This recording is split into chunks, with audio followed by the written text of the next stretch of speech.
So I'm often asked, why is an eye surgeon talking about type 2 diabetes?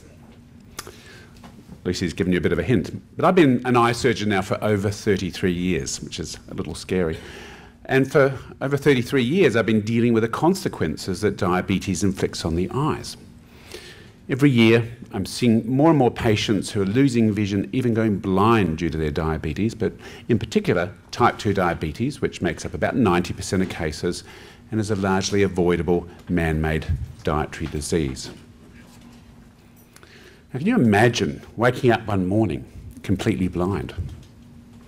It's impossible to comprehend, isn't it? One of my patients has had exactly that experience. His name is Neil Hansel. An everyday Aussie bloke with a wife and 4 kids. He constructs light machinery for a living. And he also has type 2 diabetes. And a few years ago, his diabetes changed his world forever. Unfortunately, he neglected his disease, and he paid a very high price. He went to bed one evening at the age of 50 with normal sight and woke up the next morning blind in both eyes. One of my colleagues worked really hard surgically to retrieve his sight, but unfortunately it was too late. Neil was to spend the rest of his life in darkness. This is how Neil sees the world these days. Basically, I think I would describe it as seeing everything as emotion, not as an actual vision. The images, unfortunately, aren't clear.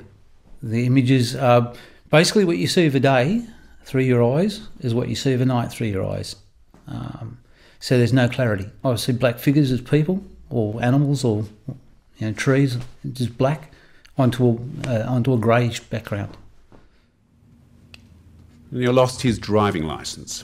He lost his independence. And he lost his ability to teach the javelin, which was his hobby. In fact, it was more than a hobby, it was a passion that gave him a huge amount of joy. But the thing that upsets Neil more than anything is that he can no longer see the beautiful smiles on the faces of his wife and grandkids. This is a picture of Neil's wife and 2 of his grandkids. This is how he should see them. And this is the reality. Neil has been irreversibly blinded by his type 2 diabetes. And Neil's not alone. He's just one of over 100,000 Australians who have sight-threatening eye disease due to their diabetes. So how does diabetes threaten the sight? Well, we know it damages the blood vessels throughout the body, including the retina, which is the light-sensitive layer of tissue that lines the inside of the backs of our eyes. This is a picture of the central vision area of the retina in a patient with type 2 diabetes, what we call the macula. And here's that same eye a short time later. So diabetes can cause bleeding inside the eyes, that can take away the eyesight in an instant, and occasionally, as in Neil's case, permanently. Now, an important point here is that nearly all of the loss of vision and blindness due to diabetes is preventable or treatable. And yet to avoid the blinding consequences of this disease, patients with diabetes need to have their eyes checked on a regular basis. Problem is, here in Australia, of the nearly 2 million people with diabetes, well over half are not having their regular, all-important, sight-saving eye checks. And that's why it's now the leading cause of blindness amongst working-age adults in this country, the leading cause of blindness amongst this demographic. It's also the fastest-growing cause of vision loss amongst Aboriginal people. So for me, as an eye specialist, to see people go needlessly blind due to their diabetes, it makes me upset. But the thing that makes me really angry is this disease, type 2 diabetes, should not be happening at all. It was rare back in the 60s. These days, in Australia, about 250 people develop type 2 diabetes every day in this country. It amounts to about 100,000 cases developing in Australia every single year. So this morning, I'm going to talk to you about type 2 diabetes, how it's arisen, why it's a growing epidemic, and we're going to explore some strategies to curb this rising tide of a disease which is a serious threat to our health system and to our society. So in my opening, I talked about type 2 diabetes being a largely avoidable man-made dietary disease. Well, what did I mean by that? Well, 3 main dietary components: sugar, refined carbohydrates, and the seed oils. So let's look at these each in turn. So firstly, sugar. When we talk about sugar, we often think of table sugar, what we stir in our tea and coffee. But it's important to remember there's another very abundant form of sugar, the refined carbohydrates. So products such as highly refined white flour and white rice, peeled white potatoes, and the products and foods made from these. These are all virtually pure starch. And starch is simply a long chain of glucose which breaks down into single glucose molecules as soon as it reaches the gut. In fact, it's a process that begins as soon as these products enter the mouth. And it's important to realise that sugar and refined carbs are nutrient poor and non-essential. There's not a single biochemical process in our bodies that demand we ingest them. In fact, we can receive all the energy we need from the protein and healthy fat in our diet. And yet, our Australian Guide to Healthy Eating is packed with products made from refined carbohydrates. There's also a number of highly sugared products in that guide. So how can it truly be considered a guide to healthy eating? So let's go back to sugar, table sugar. Sucrose, the most common additive. So as Lucy said, sucrose is made up of equal parts fructose and glucose. So let's look at these each in turn. So firstly, glucose. When glucose is absorbed into the bloodstream from the gut, it triggers the release of the hormone insulin from the pancreas. And the insulin helps move the glucose into every cell of our body where it's either stored or used as an energy source. When I talk about glucose metabolism, I like to use the analogy of a subway train in Tokyo, where the train carriage is the cell, the passengers are the glucose molecules, and the conductor is the insulin. With prolonged and excessive intake of sugar, the cell starts to fill up with glucose. The insulin level rises to help push more glucose into the cell, but it reaches a stage where the insulin can't push any more in. We have become resistant to the effects of insulin. We have become what's known as insulin resistant. And then there's an overflow of glucose back into the bloodstream, and it's taken up by the liver and initially converted to glycogen. But the glycogen stores are limited, so the liver then starts turning the glucose into fat, which is actually exported away from the liver to healthy fat cells throughout the body. It's actually a type of protective mechanism. But when the production of fat by the liver outstrips its ability to be exported away, the liver then starts to take on that fat, and we develop what's known as a fatty liver. So this is a picture of a normal, healthy liver. And here is a fatty liver. You can see it's yellow because it's absolutely suffused with fat. Now, a great example of a fatty liver comes from the French culinary delicacy foie gras, which actually means fat liver. And it's created by force-feeding geese, refined carbohydrates in the form of high-starch cornmeal. And these unsuspecting creatures, a fatty liver can develop in as little as 10 days. In humans with excessive fructose consumption, a fatty liver can develop within a couple of months. So let's look at fructose. It's that 50% of table sugar that gives sugary products their sweet flavour. It's not recognised as a food by the body. It doesn't trigger the release of insulin. And it actually suppresses our appetite control system. And when it's absorbed into the bloodstream, the majority of it is metabolised by the liver, and about a third is converted immediately to fat. So it's actually much more toxic than glucose and giving rise to a fatty liver. Now, the third component I mentioned were the seed oils, what we euphemistically call vegetable oils, but they're actually not made from vegetables. They're made from seeds such as canola, safflower, sunflower. These are rich in omega-6 polyunsaturated fatty acids, which become oxidised in the bottle, become more oxidised when we cook them and when they enter the bloodstream. And they can independently give rise to mitochondrial dysfunction due to reactive oxygen species, and independently can give rise to insulin resistance and a fatty liver. And there's a number of references I can point you towards if you're interested. Now, these three components, sugar, refined carbs, and seed oils, are the major components of ultra-processed foods, or what I prefer to call ultra-processed food-like substances. Unhealthy substances which have been linked to a range of chronic diseases, including type 2 diabetes. And yet they make up 62% of the American diet, close to 60% of the UK diet. And I suspect we're getting close to 50% in our own diet.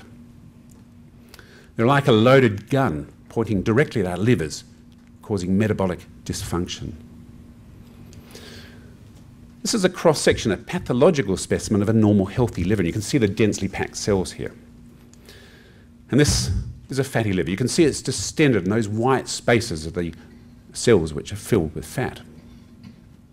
Now, it takes, on average, 13 years to develop type 2 diabetes in an adult, but in a child it can develop in as little as 2 years. And it's a complex metabolic process, which I haven't got time to go into today, but it also involves a fatty pancreas and pancreatic dysfunction. And ultimately what happens is that there's widespread damage to the blood vessels throughout the body. And the damage can happen to the small blood vessels, microvascular complications, or to the large blood vessels, macrovascular complications. So let's look at these each in turn. The microvascular complications can be impotence in men.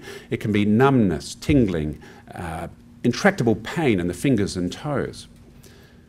And damage to those small blood vessels in the retina, as I said, can give rise to bleeding inside the eyes and blindness. But actually, the major blinding complication of type 2 diabetes is something called diabetic macular edema. This is a picture of it here. And those little white flecks are fatty deposits in the retina which are threatening the centre of the central vision area. Now, if we do a cross-section through the tissue of the macula, the device called the OCT, you can see on the right-hand side, like those foamy bubbles within the tissue of the retina. That's the edema, the swelling that's collecting there, causing blurring and distortion of vision. Once we see this, we have to start treating patients. And the treatment these days involves injections into the eyes. And the injections are of an antibody which helps seal up those leaky blood vessels, allowing the fluid to hopefully reabsorb and the symptoms to stabilise or hopefully even improve. And it does work. You can see that same patient, just after one injection, the significant reduction in edema or swelling. The problem is it's not a one-off treatment. Often patients need to continue treatment for years, sometimes for the rest of their life. And I've recently received some statistics from Medicare. We started using this injection for diabetic macular edema back in 2016, and you can see the steady growth, which really mirrors the growth of type 2 diabetes in our society. But by the end of 2021, we had nearly 130,000 injections being given in this country every year. I suspect we're well over 140,000 now. So 140,000 injections that just shouldn't need to be happening at all, costing our health system about $250 million, just that alone. Now, loss of vision, blindness is said to be the leading concern amongst patients with diabetes. To me, however, what I would be most fearful of would be dementia. Sadly, about 70% of patients with type 2 diabetes will develop dementia. And having lost both of my parents to dementia, I realise how hugely this disease impacts not just on the individual, but also on the family.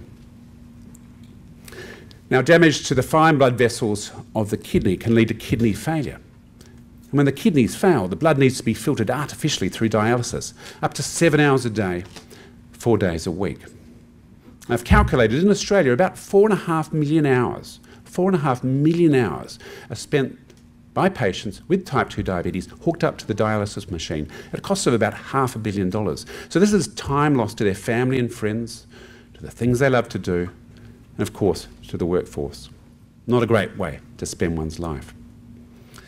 Now, the large vessel or macrovascular complications can be absolutely devastating. The second most feared complication of diabetes is gangrene. Such a foot needs to be amputated.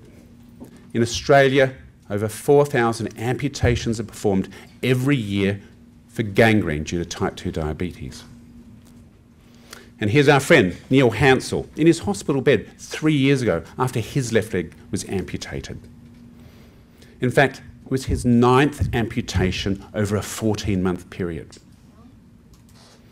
He's also had 2 heart attacks. So type 2 diabetes is also a deadly disease. About 80% of patients, sadly, will succumb to a thrombotic episode such as heart attack or stroke. It's said to be the 6th biggest killer in our society. But if you realise that type 2 diabetes is the key driver for the top 3 killers, heart attack, dementia, stroke, then I suspect type 2 diabetes is the biggest killer in our midst.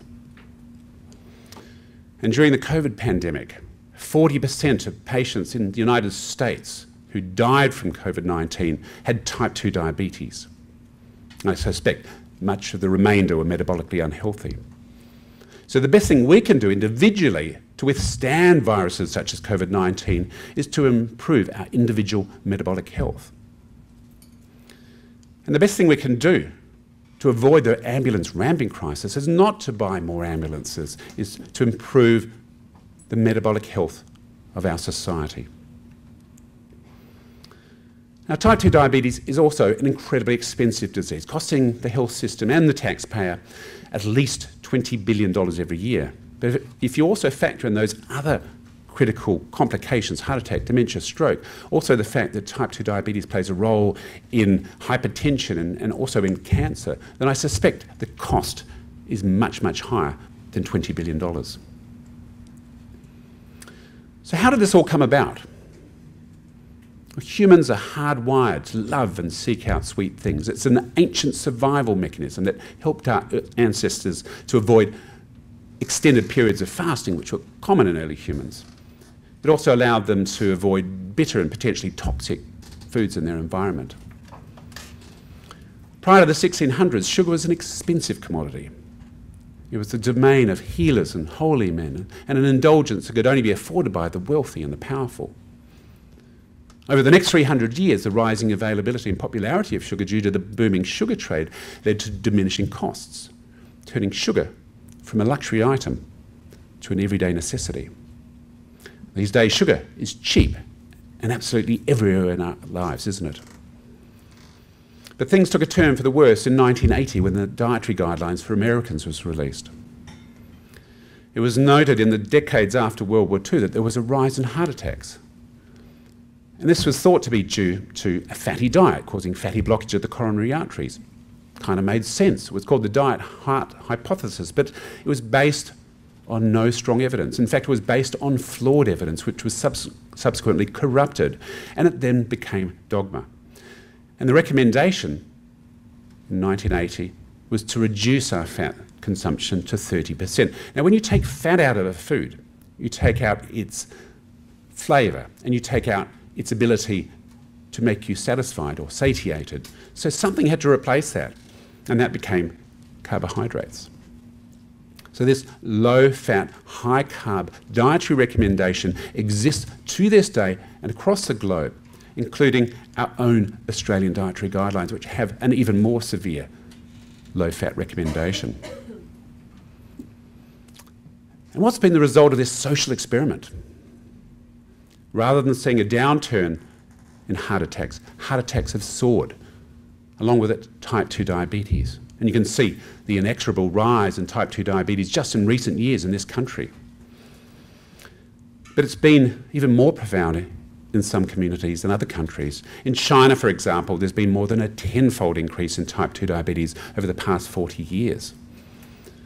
And this is somewhat paradoxical because the Chinese diet is high in refined carbohydrates in the form of white rice.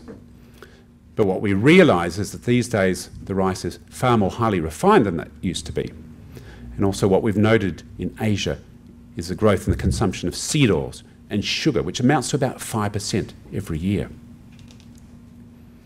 And type 2 diabetes is also devastating Aboriginal communities. There's been more than an 80-fold increase in type 2 diabetes over the past half a century in our First Nations people. And I have no doubt that the modern diet of sugary drinks and ultra-processed foods are driving this absolute tragedy. And if you look at the Australian Guide for Healthy Eating for Aboriginal and Torres Strait Islander people, you can see it's packed with products made from refined carbohydrates. There are also a number of highly processed products there. Certainly not good food to make them healthy and strong. Certainly not good food for diabetes. Far removed from their traditional ancestral diet. Type 2 diabetes is also more prevalent in lower socioeconomic areas, probably driven by stress and intergenerational trauma. Greater Western Sydney, just one example. You can see the red areas are the areas with the highest prevalence of type 2 diabetes. In fact, 50% of the adults over the age of 24 in Greater Western Sydney have prediabetes or type 2 diabetes. So for the first time in our history, we are overfed but undernourished. This is a disease we're also seeing in our children. When I was in medical school, type 2 diabetes was known as maturity onset diabetes. We're now seeing it in children as young as 3. In this country, we have seen type 2 diabetes in children as young as 3. Indeed, type 2 diabetes, Northern Australia leads the world for type 2 diabetes in children. Not something to be proud about, right?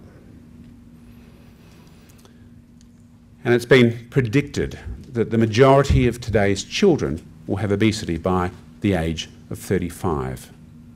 And obesity is the biggest risk factor for type 2 diabetes. So we need to take action.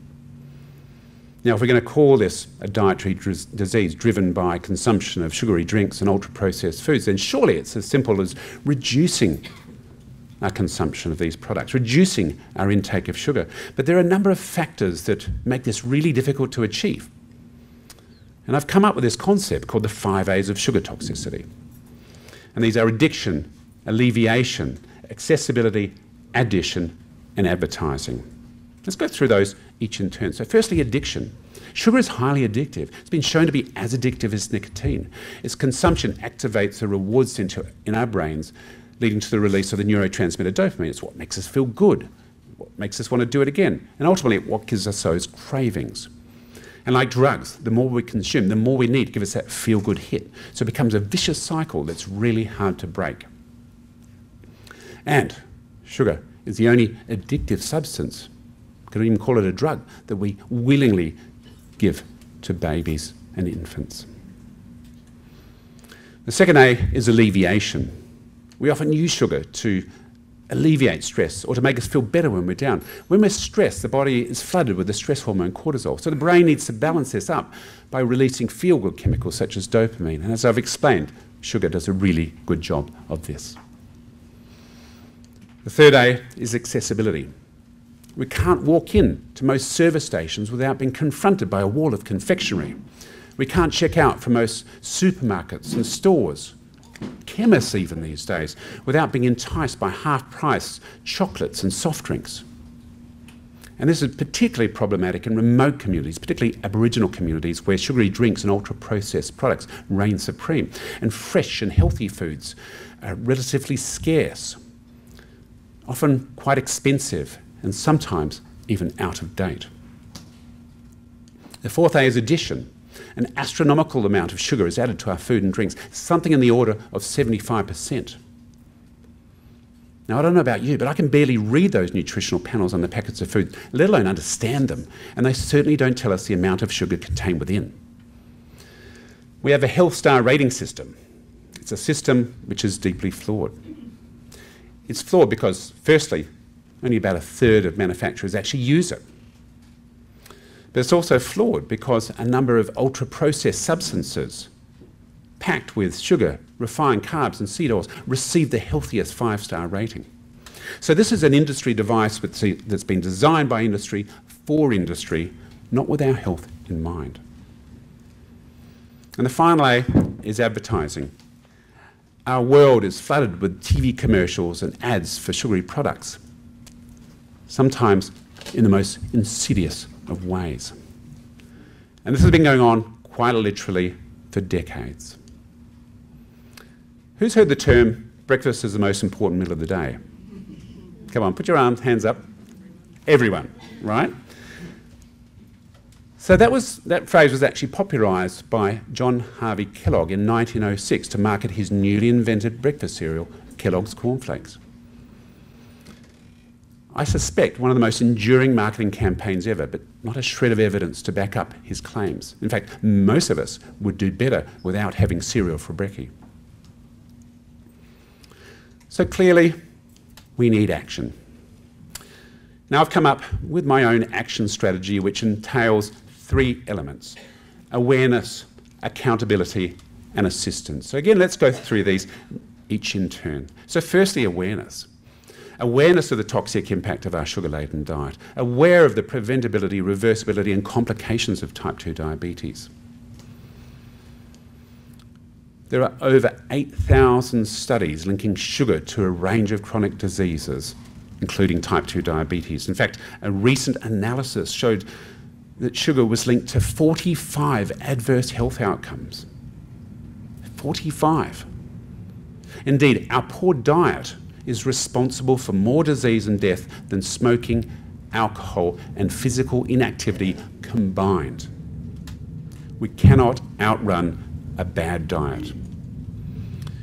And this awareness, this vital education has to begin in the earliest of years, perhaps even earlier, due to the rise of gestational diabetes in society. Glucose passes into the fetal bloodstream, but insulin does not. So we're probably already predisposing babies to a range of chronic metabolic and mental health diseases before they're even born.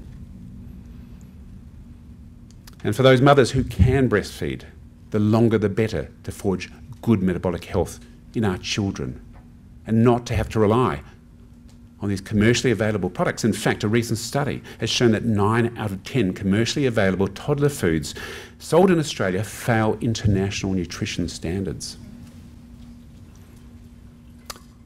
We also need awareness about these 5 A's of sugar toxicity, particularly addiction. I suspect much of the world is addicted to sugar. I certainly was, and probably still am. And here's my weakness: ice cream. There's rarely been a day in my life where I haven't had a bowl of ice cream after dinner. But 3 years ago, I got a bit of a shock. I found out that I had a fatty liver. And this is a picture of my fatty liver. Fortunately, it's only mild. Now you can see I'm tall and thin. I was tall and thin 3 years ago when I found out that I had a fatty liver. I'm what they call toffee. Thin on the outside, fat on the inside.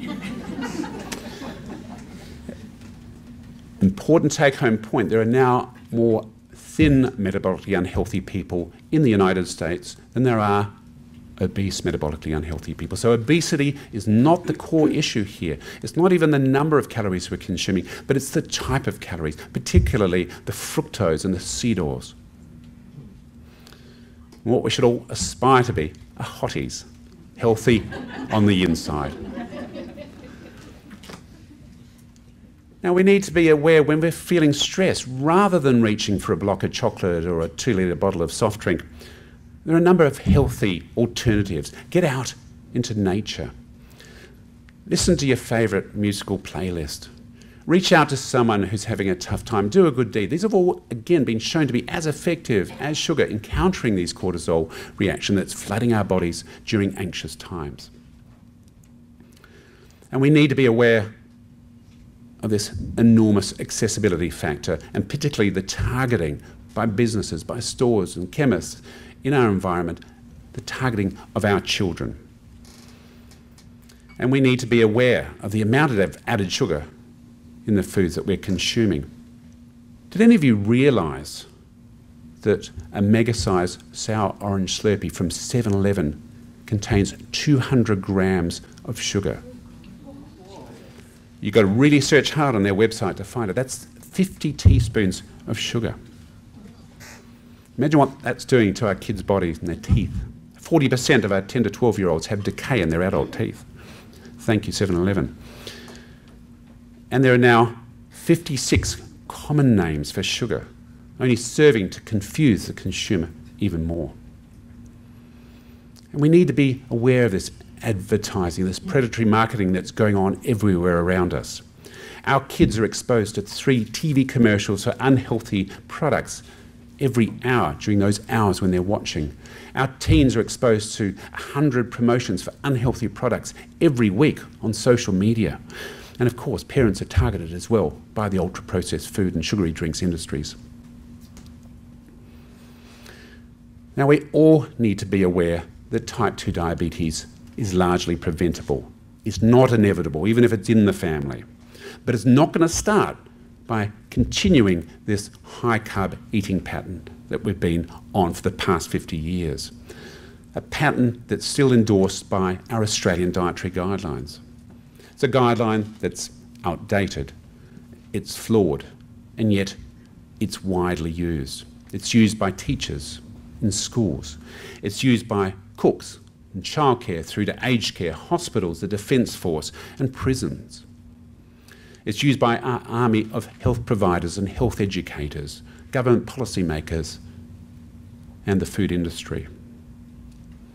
And it's flawed because it continues to encourage the consumption of seed oils and margarines. And as I've shown you, they are not healthy substances. And that these guidelines continue to discourage the consumption of natural saturated fats, such as found in products that you can see there. But a recent systematic review showed that whole-fat dairy, unprocessed meat, eggs, even dark chocolate are not associated with an increased risk of cardiovascular disease. This is one of the critical take-home points of today. And it's been shown that there's no significant association between dietary saturated fats and the risk of type 2 diabetes. And for those of us who enjoy eating meat, who enjoy eating red meat, there's no evidence to make public health recommendations to limit our consumption of red and unprocessed meat. And the best thing we can do to prevent developing metabolic dysfunction and type 2 diabetes is to minimise our consumption of sugary drinks, including those energy drinks and fruit juices. Minimise our consumption of refined carbs, pasta, bread, rice, seed oils, and ultra-processed foods. In other words, just eat real food. If we just ate real food, the chance of developing type 2 diabetes would be very low indeed. And I've seen that Lucy and Mary have a guide for healthy eating in the booklet that you've received today, but here's another one by Peter Bruckner in his wonderful book, A Fat Lot of Good, which I'd highly recommend you read. Now, just a number of other strategies to try and prevent type 2 diabetes, particularly if it's in the family. I don't have breakfast. If you don't have breakfast, this is what we call intermittent fasting or time-restricted eating. So I eat within an 8-hour window, which means that I have a 16-hour fast. And during that 16 hours, the insulin level in my body drops. And insulin is actually a fat storage hormone. So when the insulin level drops, we actually mobilise fat from our stores. So intermittent fasting, for me, just means not having my Weet-Bix fruit juice and sugar yogurt in the morning. Really works wonders. Resistance training. We're going to build up those muscles, firstly, to act as a sink for the triglycerides, the fats in our body. But secondly, to also protect us as we get older from sarcopenia, which is the medical term for muscle wasting, to avoid that frailty and fragility and falls and broken bones as we get older. Try and get a good night's sleep. Sleep deprivation is also a driver of metabolic dysfunction and type 2 diabetes. Get out into nature, that early morning sun, particularly vitamin D that we receive from the sun. Many of us are vitamin D deficient these days, so this is a great way of enhancing your metabolic health. And I enjoy a whiskey most nights. But if you're finding that you're still not having luck and you enjoy a glass of wine or a gin and tonic, just realise that alcohol actually inhibits glucagon.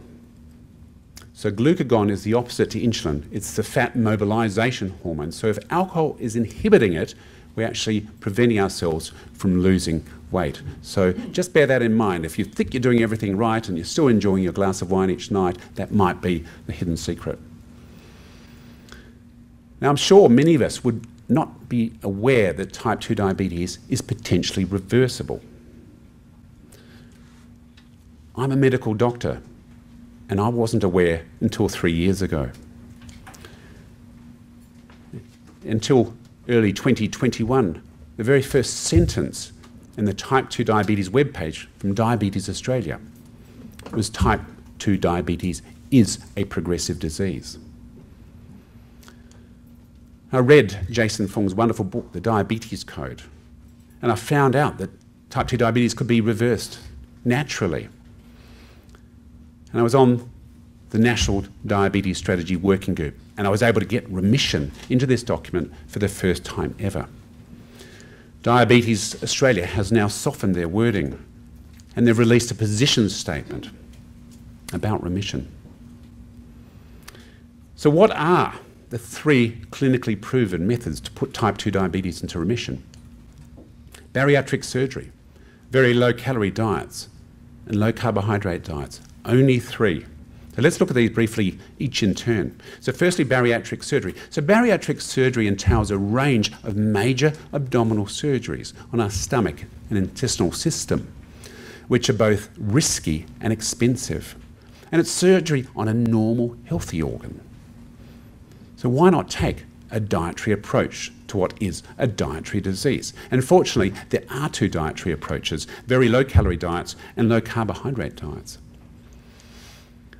Very low-calorie diets are 800 calorie a day starvation diets. They're neither enjoyable nor sustainable, and they rely on ultra-processed foods. So I'm not a huge fan of these. I am a fan, though, of low-carbohydrate diets, using real food. And there are over 100 controlled clinical trials to show low-carbohydrate diets both to prevent and reverse type 2 diabetes. And here's just one example showing over 50% of patients still in remission after 2 years of being on a low-carbohydrate diet. We're now seeing results, similar results, out to 5 years.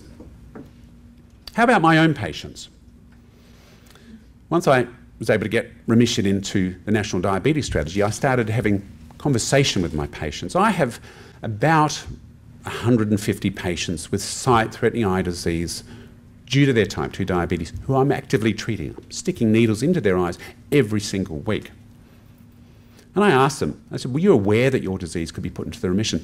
And of the first 100, I think there was only 1 that was even aware that their disease could be put into remission. So this is a conversation that's just not happening.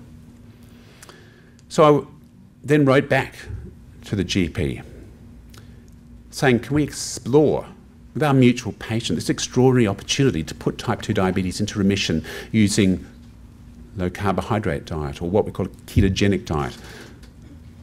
A nice encompassing term is therapeutic carbohydrate reduction, which you'll start to hear more of.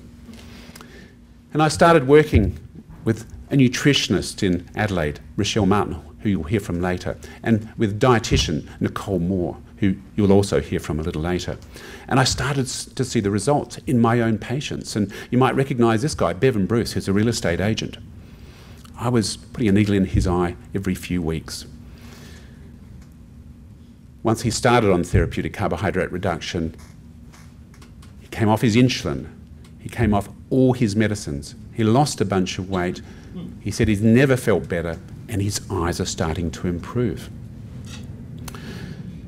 And amazingly, what I've noticed with virtually all of my patients who are doing well and adhering to this is that their diabetic retinal disease, their diabetic macular edema is improving. And this is just one patient here. You can see in the top image the swelling that I showed you before in the macula, and a few months later the bottom image showing the resolution of the swelling. And this patient wasn't on injections. She was just using real food, minimising her consumption of carbs and ultra-processed foods. So diet alone, this is super exciting. This is remission in action. If you don't believe it, this is actually remission in action. And for me, a 40-year medical career is one of the most, if not the most exciting thing that I've been involved in.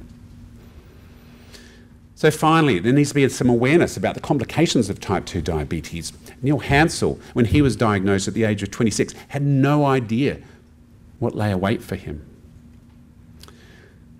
So at Sight for All, we created a number of TV commercials, which several years ago played nationally on Channel 7 to try and raise awareness of the blinding complications of this disease. And this is one of them, featuring Neil. I should have kept my medication up, and I should have followed the plans that were given to me by my doctors. I woke up one morning completely blind. Thought I was dreaming, went back to sleep for an hour, woke up and I was still completely blocked off. My wife's face when we went to bed. That was the last clear image I had.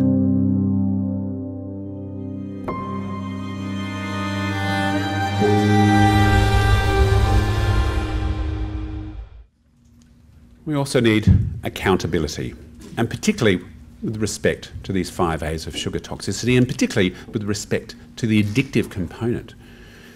We have businesses that are preying on our addictions. This is a real photograph. We have businesses and the industry allies who are preying on the vulnerable, preying on our children. And our government is allowing this predatory marketing to go on everywhere in our diabolical food environment. And we need accountability when it comes to accessibility. Even if you're trying to avoid those middle aisles in the supermarket, look what they're doing now. They're putting chocolate stands in the grocery section. Unbelievable. We need accountability from our health bastions. This is 2 vending machines in the Adelaide Medical and Dental School packed with sugary products. Here's 2 vending machines in the foyer of the Women's and Children's Hospital packed with sugary products. This was served to my mum in the coronary care unit last year when she had a heart issue, a super high carb breakfast. We need accountability from our schools and what's being served to our kids in tuck shops and canteens, and what's being used as fundraisers in the classroom. And we need accountability from sporting clubs, how they reward their star players. And we need accountability when it comes to addition. We need a clear and transparent labelling system telling us exactly how much sugar is contained within. And some of you will have heard me talk about this tax on sugary products. I've even written an opinion piece about it. But it's certainly not palatable by either of the major government parties. But it has been shown to work in a number of jurisdictions and countries around the world. But what might be more palatable is removing subsidies and tax breaks from the sugary drink and ultra-processed food industries, which currently amount to $5 billion every year. Can you imagine what that $5 billion could be used for? And we need accountability when it comes to advertising and once again, this predatory marketing campaign that's allowed to go on everywhere. And finally, we need assistance. Multiple levels of assistance. Parents need assistance, what to put in our kids' lunch boxes.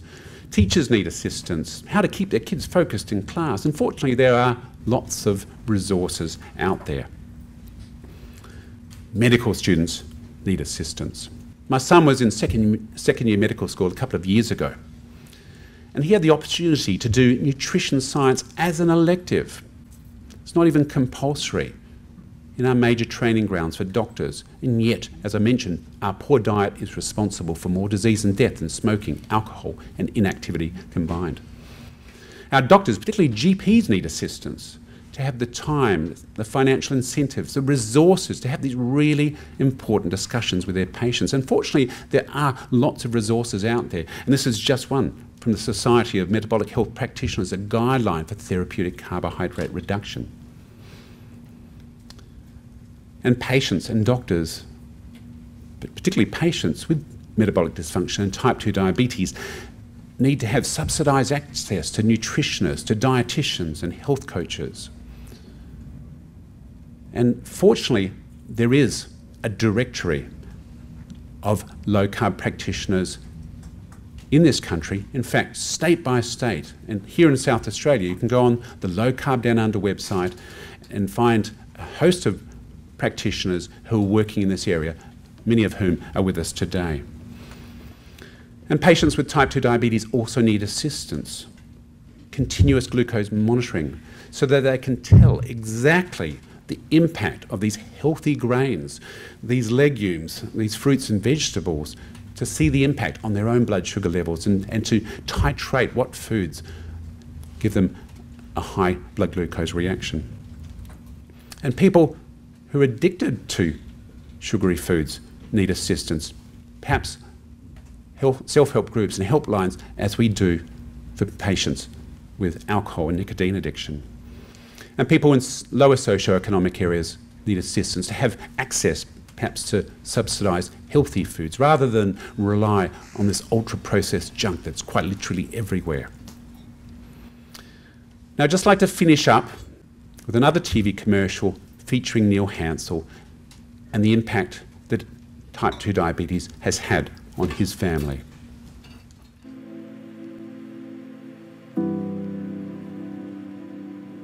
To Papa, you are the best papa in the world, and have a happy Christmas.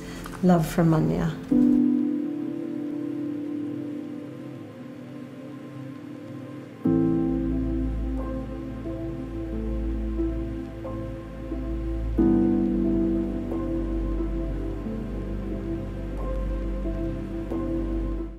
So as an eye specialist, I never want to see another patient, another Aussie, another fellow human go needlessly blind due to their type 2 diabetes.